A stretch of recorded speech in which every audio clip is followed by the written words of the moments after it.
अच्छा, चैतन्य has got notes and all. वो एकदम prepared है, मतलब अभी खतरनाक वैसा No, data I don't have facts notes at निकालने all. वाला है. Chaitanya is अरे using For me, it is not a matter of notes. funky gadgets he is using. मैं थोड़ा सा intimidate हो गया एकदम. अरे Chaitanya is उसमें कहाँ opening से his funky travel हम लेके diary. आएंगे? Okay, let us first wake up Yes. Swasti, Please. because apparently Swasti has And frozen and she's sleepy as well. Saying something that even I am not able to understand. Is it Swasti only is me or मेरा दांत बहुत ज़्यादा white दिख रहा है? हाँ, मैं actually वही बोल रहा था. Yeah. Swasti is looking काफी white. I don't know Frozen है. why. मेरा Wow, let's leave the racism out of it. Let it go, let it go. Frozen. थोड़ा makeup कम. हाँ, this is better. Shut up.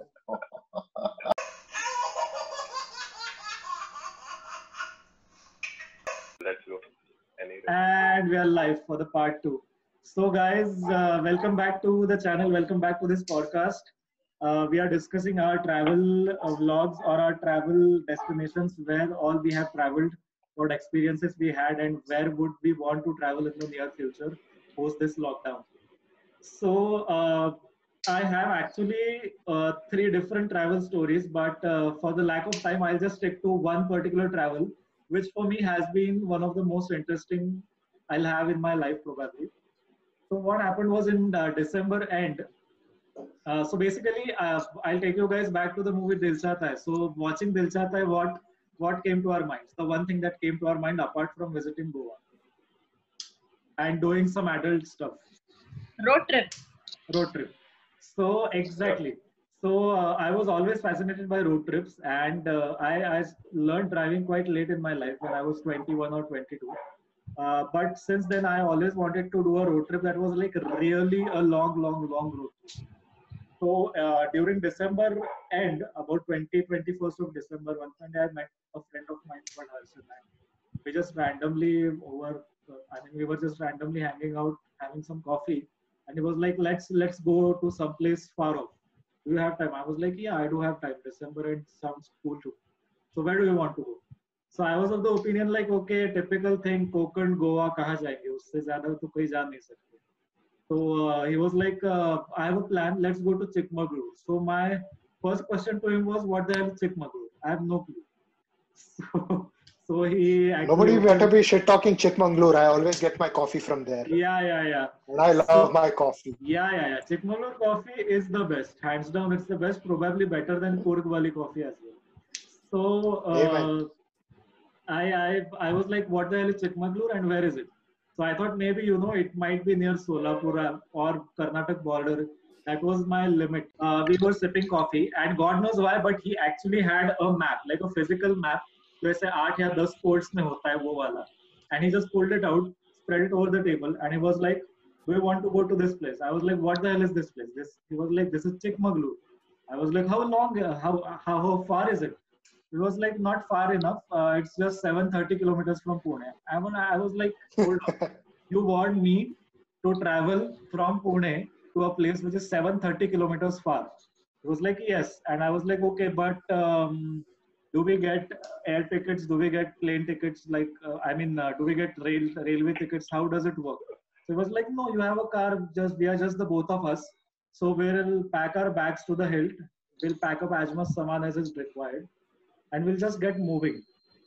Now, honestly, that thought was quite scary for a simple reason, because it was just the two of us who would be driving. Who would be riding inside that car. And technically, I was the only person who knew how to drive.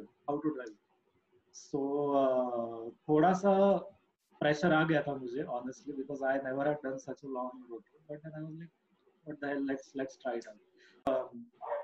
You don't expect normally rainfall to happen on 25th of December, right? And that was exactly what happened. And we thought we were really screwed. So there began our journey. And we thought that, okay, what we'll do is, we had very ambitious plans. We were like, we'll go to Belgaum, and that's about it. Let's take a halt over to Belgaum, because we would just want to explore.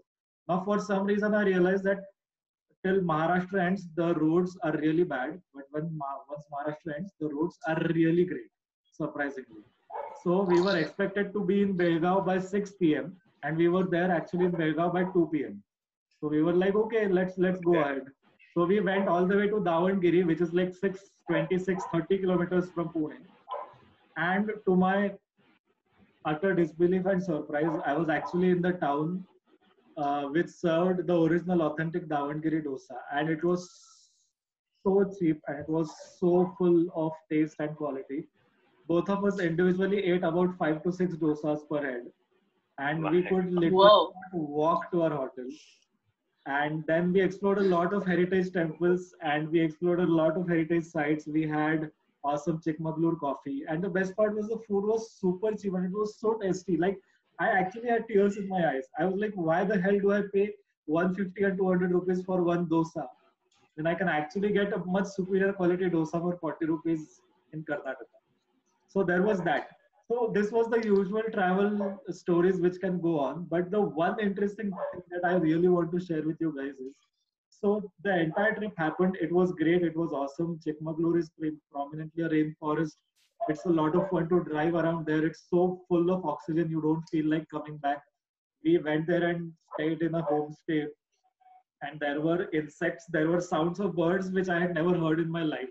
So it was all very great. And I thought that the trip cannot get any better than this, right? So on the last day, we started returning from Chikmagalur, and what we decided was we went through the eastern route. So now we would come back from the western coast. That was what we had decided. So we came up to Murdeshwar, and there's a big Shankara temple, and we roamed about, had a lots of photographs and everything. And now we were in the pickle. So it was about 8 p.m. in the night, and we were left with 3 options. First, for me alone to drive all the way from Murdeshwar up to Pune, which would take us around 14 hours if we drove straight without sleep, which was extremely dangerous. The second was we go up till Belgaum and halt there for about 3 to 4 hours, and then from there on we come back to Pune. And the third option was what we were actually faced with. Now, the third option we couldn't imagine was what we were actually going to face. So apparently the thing is, the route between Murdeshwar and Belgaum, it was just 200 kilometers. So 5 to 6 hours stops, right? But the thing is, it went from the Dandeli Reserve Animal Forest. And the thing about the Dandeli Animal Reserve Forest is that, or the wildlife sanctuary as they call it, it's also, I think, the second or third biggest tiger reserve sanctuary in India. So what we didn't know was that the road was actually going inside Dandeli, and Dandeli is literally on a mountain range. And when you are in an extremely dense jungle, what happens is the temperatures drop and the trees, they breathe out CO2 and water vapor. So basically a lot of fog and mist is formed in the night.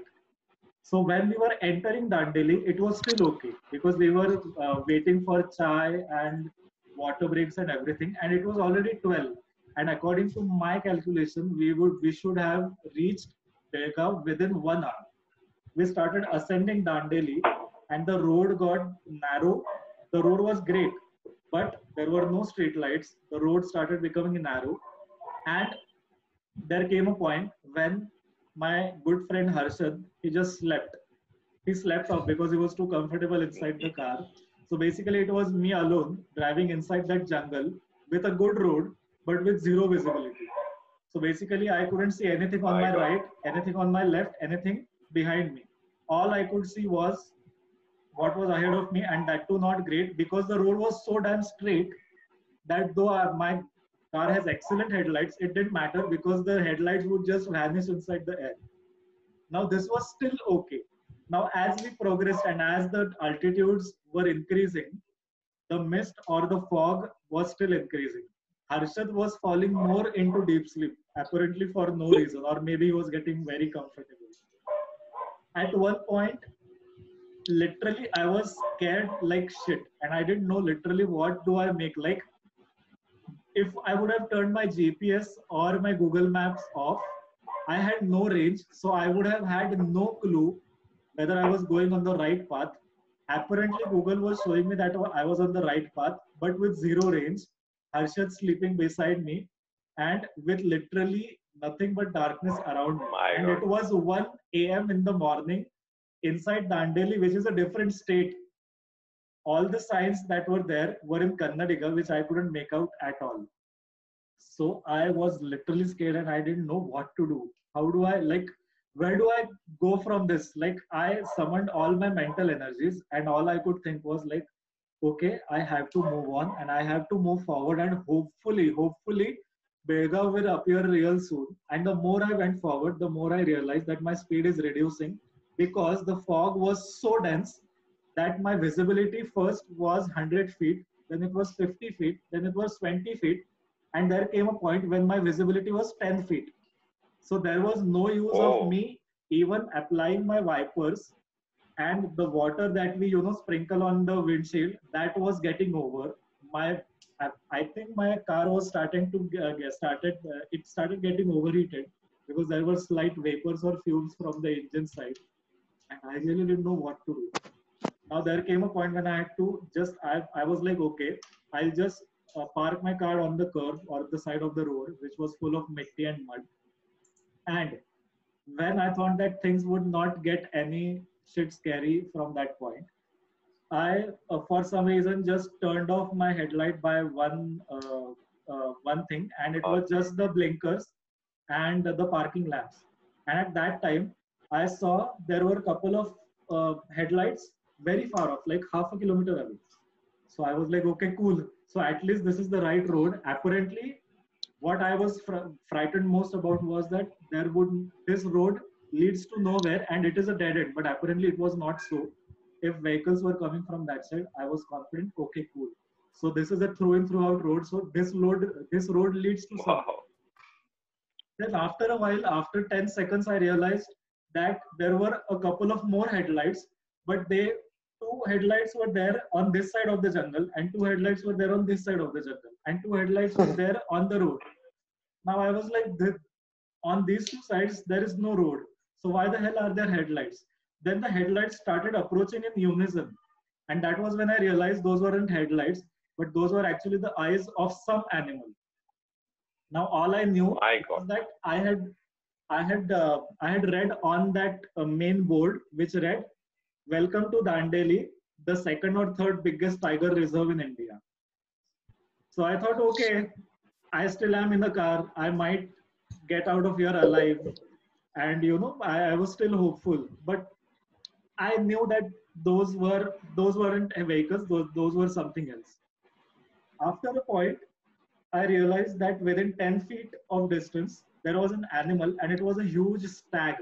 And that stag got so frightened of my car that, so the thing is, when a headlight pierces inside the eyes of a stag, what happens is its brain freezes. So it can either attack you with its horns, or it can freeze in that moment, or it can do any random thing that you can't imagine. So that stag, luckily what he did was, by the time I realized that it was a stag, it was too late. I had started my car. It literally leapt off my car. So I saw it leaping from the front of my car, and it took a leap, and the stag was behind my car. So My basically, God. it took a leap across my Alto. Now Alto is a small car, but still it managed to leap from my car. And all I could say was, ah. All the while your friend was sleeping. Yeah, he was sleeping, Yeah. and at that time, he was like, "Oh wow, it's a stag, so cool, dude! Let's do something adventurous. Let's stop the car and let's get out and see if that stag approaches us." I What? don't know. Yeah, so I don't know Oh my God. what It's all one hell of a customers- Dude probably woke up from his sleep and thought he was a Disney princess. Yeah. So I don't even remember how much cuss words and bad words I've actually used in that 5 to 10 seconds after that. So okay, this was over. We started the car. We literally, I prayed for 5 to 10 seconds, and after that I started my car. The fog was getting dense. The altitude was increasing. At last, for some reason, God listened to my prayers, and we approached a famous town which is called as Dharwad. Okay, so I was really okay. Apparently, I have come inside a domesticated area and apparently civilization exists somewhere near. So I was very happy. All right. Now the thing is, it was already 2:30 and my eyes were burning because I was sleepy, but I couldn't sleep. So what we did was we did the most unimaginable thing I could ever imagine in my life. We parked my car next to a police station because in Dharwad as well the fog was still increasing. So now the visibility was 5 feet. So I was like, Oh, that's it. If we cross Dharwad and if we go again into some form of jungle, then we will be lost. Like we'll be, मतलब हम खत्म हो जाएंगे. So we actually parked our car outside a police station, and we started fearing what if the police come out and they just start asking for some bribe or some shitty thing. So हमने गाड़ी बाजू में लगाई. We just pulled down the glass by about an inch. The moment we did that, about 8-inch diameter के mosquitoes they started coming inside, but we couldn't keep the car running because there was no petrol pump and petrol inside the car was only so much that the car could go only 20 kilometers. Yeah, there was no petrol, there was no Odomos, there were mosquitoes of this almost they were like 1 inch in diameter. So we slept with the mosquitoes. So where we woke up at 5 or 5:30 in the morning, and we literally drove chanting any form of prayer that we could remember. And finally, we reached Belgaum at 7 or 7:30. And when dawn was there in place, and when we could actually see the sun, I kid you not, it was the most magical sunrise of my life, because I thought sincerely that on that night I was actually going to die. That is one trip that I'll never forget in my life. So yeah, Oh my it God. was an insane trip. It was Yeah. an insane trip. So technically, if you think about it, I started driving on the day before 7 in the morning, and we concluded our trip from Kolhapur to Pune ultimately 18 or 19 hours later. So we were driving for 19 hours with just 3 hours sleep inside the car with mosquitoes. So it was a hell of an Yeah. experience. My God. Wow. That was, yeah. It was a moment My to God. cherish. My God. I literally felt like I have won a war. I felt like I am the lead in the movie Life of Pi. When I came back home alive, I was like, how the hell am I alive? That were my exact Thank feelings. God they were just stags and not tigers. Actually. Imagine Oh, if they and were tigers. coincidentally, Apurv, during that period, I was in Gokarna. Oh my God. Later on, I saw your post. I think you also visited Gokarna, right? I did visit Gokarna. I passed. You passed on it, the, acha. yeah. I passed Gokarna just on the way. Okay. So I saw your post later on, then I noticed it, but we never discussed it. Yeah. We were there at the same time. And one more thing, before going to Gokarna, we had considered going into the wildlife sanctuary. Okay, but we cancelled it because there is whatsoever no electricity in the sanctuary, Yeah. not even one cottage or anything. Okay, so it is not a place that you just go for visiting and there's some sort of provision or anything. There's black panthers, tigers, Yeah. My elephants, God. and whatnot. So I didn't know you were. Later, when I calculated, I realized that in 6 days we had covered 1,800 kilometers, and in that single day, Nice. in that single day, I mean, when we started from Chikmagalur to Murdeshwar ka Shankara temple, from Dandeli, Belgaum, Kolhapur, and Pune, we had covered almost 750 kilometers overnight. And it was a real testament of guts. I mean, I kid you not, beyond the point, it is just your mental energy that takes over. I literally felt True. like giving up at one point and just parking my car beside the road and just sleeping. And I was like, jo hoga dekha jayega. But we knew that My God. it was so dangerous to park the car inside a wildlife sanctuary. And ours was not a great car, with a lot of safety features. So if a tiger or a panther actually attacked the car, I'm very sure he would have easily managed to break open the windshield and whatnot, the windows. Tiger probably came up on your car and like, who left this sardine can over here? Just crack it open. Or even the metallic structure. So yeah, it was a very fun thing. That trip taught me a lot. Probably such a eventful trip might not ever happen in my life again. It better not.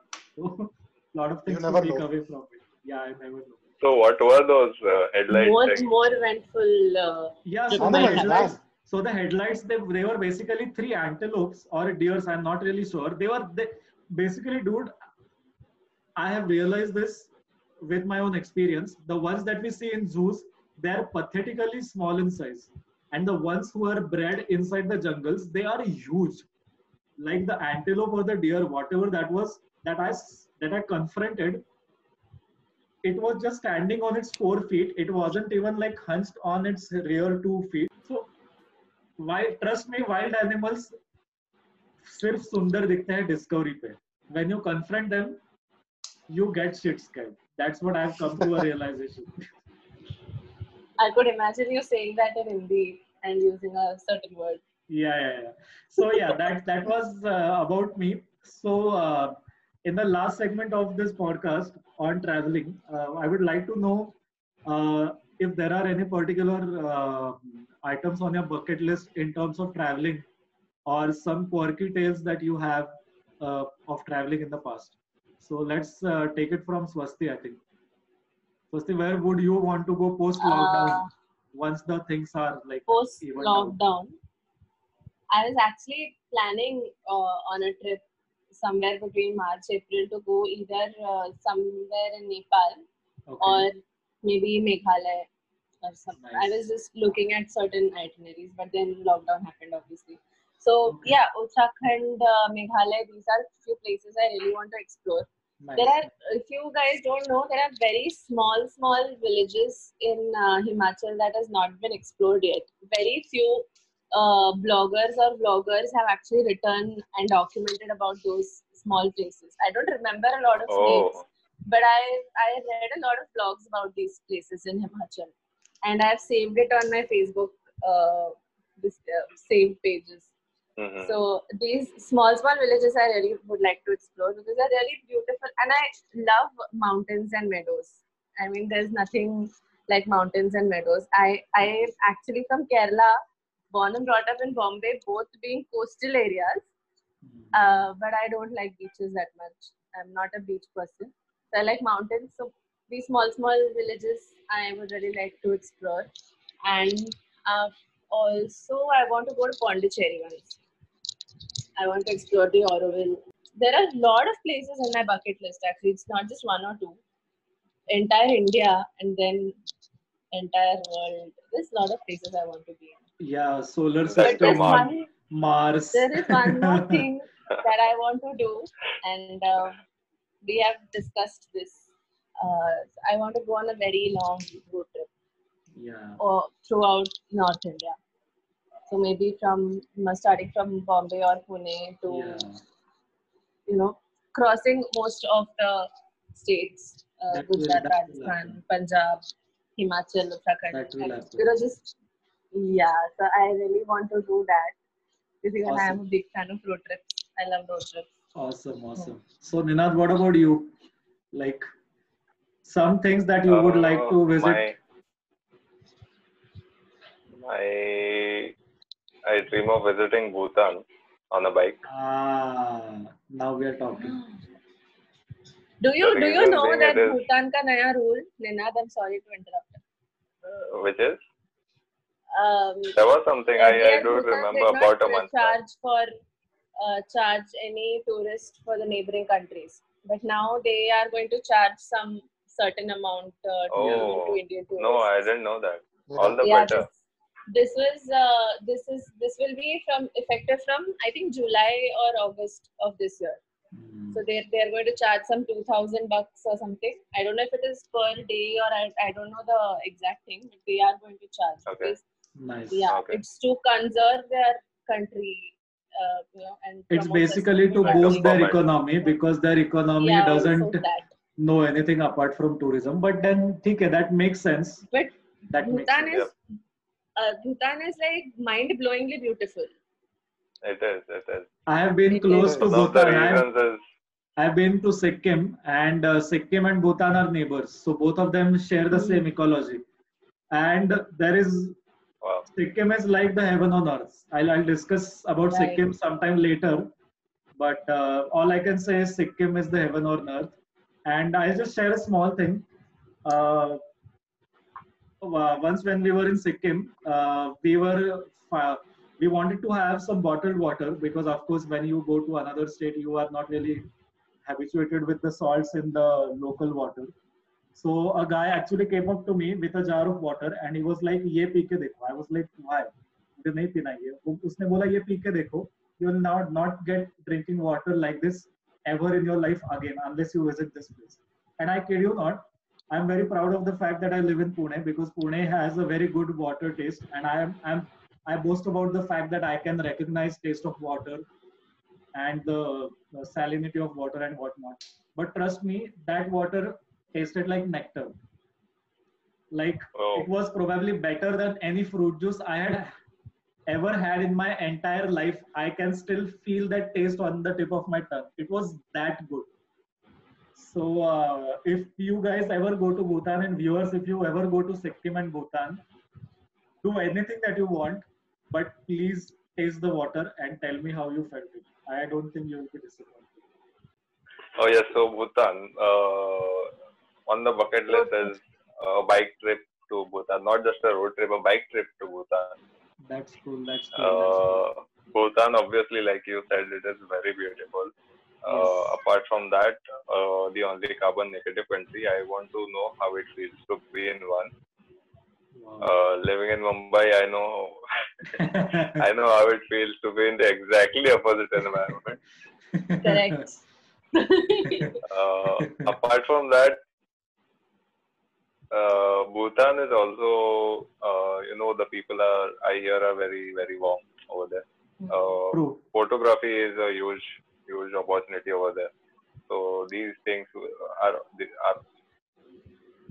the things that I want to do when I go to Bhutan. Awesome. Yeah, that's pretty much it. I have another places also, but this is one of the top ones, and maybe this is the most feasible one in near future. Hopefully, we'll go to Bhutan on our Yeah. individual bikes soon. Enough. Yeah, we True. can all go Actually. together. Even I want to have a bike trip. Even though I don't know how to ride, I'll be the pillion rider. Yes, yes, yes. We will do that. We'll schedule a trip for sure. We'll schedule. Chetu, you need to get Once some lockdown holidays. ends. Yes, Chaitanya, what about your bucket list or any place that you really yearn for? Well, I have to be very honest. I am genuinely looking at how the whole calendar thing is going to play out because I do have an intention that because the simple fact was in 1 week I missed quite a lot of things, and I am one heck of a shutterbug when it comes to wildlife. And that was a discovery that I made when I was there in Sri Lanka, that there is quite a lot of wildlife that I haven't actually explored. Right. And that is in terms of both what you find on land and as well as the sea. So Right. I miss quite a lot of things, including turtle hatcheries and mangrove reserves. And apart from that, I think the most animals that I could find on my current trip were elephants and monkeys. So I actually want to change that. So a couple of things that I have in mind are leopards, which are in quite a surprisingly high density in that country. And apart from that, there are multiple different species of animals and Right. different types of cats. They have fishing cats and they have the world's smallest cat, the rusty spotted cat. True. And apart from that, one thing that I really have in mind that I want to capture is a blue whale, which surprisingly Wow. you can actually find off the southern coast of Sri Lanka because the reef just drops. So it's all Right. just deep blue sea. And Right. it turns Right. out that that one path is actually a key migration route for the blue whale. So that is Right. another thing that I actually really want to capture. Oh, cool, So cool, yeah, cool. for me, Wow. returning to Sri Lanka is very high on the cards. Nice, nice, nice. Awesome, awesome, awesome. Interesting. So, but first you will be coming with us to this thing, na Bhutan ka bike thing, na. Of course. After that, Yeah. you will be going to. Easily. Oh yeah, I am coming up there. I need to see what is there. I need to capture some stuff. Right. I'll just tell you a small incident. My dad in the 1980, I think in the year 1980, he went all the way from Swargate bus stand, which is in Pune, on a Priya scooter, double seat, all the way from Pune to Bangalore, Uti, Mysore. And What? that is where the road trip bug has actually bitten me. But for lack of time, we'll discuss about that road trip of my dad some other time. But yeah, I'll just that go out was, on the limb and say your dad's a goddamn legend. yeah, he was, Yeah, seriously. because and I'll just give you a promo of what is there to come later. So he actually went into the jungle, apparently, which was inhabited by Virappan, and Virappan was like the king in those times. He was in his prime. So True. yeah, but that story is for some other time. And what about your bucket list, man? Yeah, so I only have one thing on my bucket list, and that is to explore India by road, because I honestly feel that the more you explore on the road, the better you understand the fine nuances of any location. Because going by aeroplane and everything, it's too mainstream. So I would rather go on the road, explore the language, region, topography, clothes, food, most importantly, food. And that is I mean, as I said earlier, the Karnataka road trip taught me that actually the two states are quite similar, man. They are quite different, but then they're also quite similar. And you get to understand the Mm-hmm. difference between people's mindsets, hospitality, because every region has people with their own mindsets, with their own cultural habits. And nothing is good or bad, but it's nice to understand those nuances. So yeah, that's about it. I think we are done for this second part of this podcast. Then We please have have proof a that look Swasti is a Martian. Yes. more. Today there is a lot of internet connection distress, but still we are pulling through, and we are determined We have to. managed well. Yes. We have pulled through in a very successful fashion. So we have Swasti in spirit, if not in vision. I see this as a Oh, coincidence. The Pentagon just released footage of That's UFOs, and now suddenly Swasti starts speaking Martian. Oh man, that will be quite something. right. Next thing we know, It is linked. It is linked. next thing we know, Next thing, will be the alter ego of Matt I'm Damon. teaching everyone how to grow potatoes. I'm teaching everyone how to grow potatoes. Yes. Potatoes. Okay, I think it's time for All us right. to wrap up. And Oh, yeah. this is a big goodbye from Ninad, Apurva, Chaitanya, and Swasti in spirit for Bye-bye. Swasti. And stay home, guys. Stay safe. I'm really interested. Stay home. Stay safe. Communicate with each other. If in case you feel alone, then watch our podcast more and more often so that we get more likes. Share this podcast with as many friends of yours as you can. These podcasts we keep as clear as possible, so I don't think you should have any problem of sharing it with your family, friends, your kids as well. And share it with your kids. Let them get inspired. I don't know. By your jokes. So yes, Swasti is Maybe trying to We are come setting the back bar low for these kids. Swasti is trying Very to come easy. back, but It's very low. So yes, I think we truly need to wrap up. So goodbye from our side. We are the Blabbers. This is our podcast called Blab It Out. Again, I have to refer to my notes like last time. And I can't yes. help it. You host too many shows now. Yes. That I do. Yes. Since it's late in the night, we'll be calling it shorts. Good night, everyone. Please Yep. take care. Peace out. And we'll meet very soon. Bye. This is what a performance is all about. हम कितने भी नींद में हो, but once recording, the camera starts rolling, we have to be like this. I see that the recording has already started, so I don't care. Oh shit. If you are Oh. about traveling inside the house, then I'm out. I have better things. Oh, You can't get out of the house. You wow. see, that's a cliche right there.